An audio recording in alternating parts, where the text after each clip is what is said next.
সাফল্য না কোনো একটা স্টেডি জিনিস নয়। একবার একটা বিশাল পরিশ্রম করে কোনো একজন বড় বিজনেসম্যান যখন একটা বিজনেসকে দাঁড় করায় এবং একদম টপ লেভেলে নিয়ে যায়, তার নিজের প্যারামিটার ওয়াইজ যদি সে মনে করে যে আমি সফল হলাম, এবং সেখানে গিয়েই যদি সে থেমে যায় এবং ওই সফল হওয়ার পর আনন্দে আত্মহারা হয়ে গিয়ে শুধু আনন্দই করে যায় কিন্তু আর কাজকর্ম না করে, তাহলে সেক্ষেত্রে হবে কি, সেই বিজনেস আস্তে আস্তে আবার ফল করে যাবে, ডাউনফল হবে।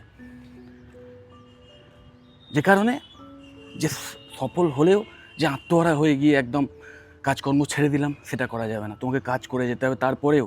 যে কারণে তারপরের লাইনে বলা আছে যে কাজ করা থেকে যেন আমরা নিজেদের বিরত না করি, যে কন্টিনিউ কাজ করে যেতে হবে। ওকে, সফল হলেও থামা যাবে না, আরও বেটার করার চেষ্টা করতে হবে, বা সেই সাফল্য ধরে রাখার জন্যে স্টেডি কাজ করে যেতে হবে।